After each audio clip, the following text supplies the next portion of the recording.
केकों का जादू और अरीशा का ख्वाब। एक छोटे से शहर गुलाब नगर में एक नन्ही सी लड़की अरीशा रहती थी। उसकी उम्र बमुश्किल 12 साल थी, मगर दिल बड़ा और ख्वाब आसमान जितने। अरीशा के अब्बू एक छोटी सी बेकरी चलाते थे, जिसका नाम था मीठा जहां। बेकरी बड़ी तो नहीं थी, मगर वहां की खुशबू पूरे मोहल्ले में फैल जाती। जब भी अरीशा स्कूल से वापस आती, वो अपनी वर्दी उतारे बगैर बेकरी में जा पहुंचती। अब्बू के साथ क्रीम फेंटने, चॉकलेट पिघलाने और शुगर फूल बनाने में उससे सबसे ज्यादा मजा आता। लेकिन उसका असल शौक था केक की सजावट। वो हर केक को कहानी की तरह सजाती, जैसे उस पर ख्वाब बोलते हों। पहला ख्वाब। एक दिन स्कूल में ऐलान हुआ, अगले हफ्ते शहरी सतह का केक डेकोरेशन मुकाबला होगा। हर स्कूल से सिर्फ एक तालिब इल्म हिस्सा ले सकेगा। अरीशा के दिल में बिजली सी दौड़ गई, मगर उसके दिल में डर भी था कि अगर मैं हार गई तो, अगर सब मुझ पर हंसेंगे।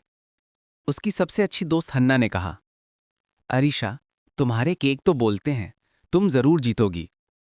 अब्बू ने भी हौसला दिया, बेटी, हारने से डरना नहीं चाहिए, बस दिल से कोशिश करनी चाहिए।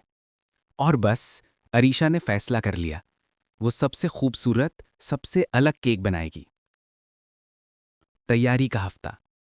पहला दिन उसने फूलों का केक बनाने की कोशिश की, गुलाबी क्रीम, चेरी और शुगर के फूल, मगर केक इतना भरा हुआ लग रहा था कि खुद फूल थक गए। दूसरा दिन समंदरी केक, नीला रंग, मछलियां और सीपियों की शक्ल की चॉकलेट्स। अम्मी ने कहा, अच्छा तो है मगर कुछ कमी है, दिल नहीं महसूस हो रहा।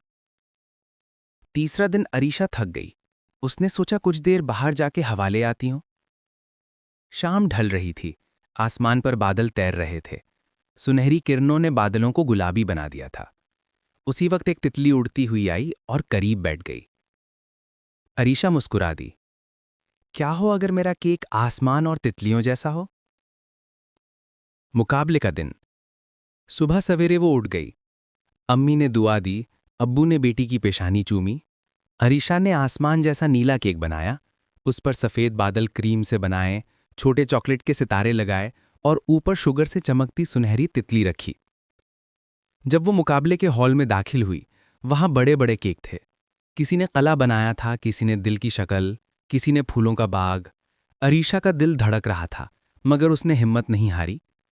जजों ने हर केक को गौर से देखा। जब वो अरीशा के केक तक पहुंचे तो एक लम्हे को खामोश हो गए। फिर एक जज बोली, ये केक नहीं, ये तो ख्वाब लग रहा है। सब तमाशाई तालियों से हॉल गूंज उठा। जीत का लम्हा। नतीजों का ऐलान हुआ। पहला इनाम जाता है अरीशा अहमद, स्कूल ऑफ गुलाब नगर। वो स्टेज पर गई, मगर उसकी आंखों में आंसू थे। अब्बू और अम्मी तालियां बजा रहे थे, हन्ना खुशी से चिल्ला रही थी। जब इंटरव्यू में उससे पूछा गया कि तुम्हारा राज क्या है, अरीशा ने मुस्कुराकर कहा, मैं केक नहीं सजाती, मैं ख्वाब सजाती हूं। हर रंग, हर क्रीम की लहर में मैं मोहब्बत मिलाती हूं। यही मेरा जादू है। अंजाम। अरीशा को इनाम में एक प्रोफेशनल बेकिंग स्कूल में स्कॉलरशिप मिली। सालों बाद वो एक मशहूर केक आर्टिस्ट बन गई। दुनिया के बड़े शेफ्स उसकी तारीफ करते। उसके हर केक के नीचे वो एक छोटा सा जुमला लिखती, ख्वाब सजाते जाओ, जिंदगी मीठा हो जाएगी।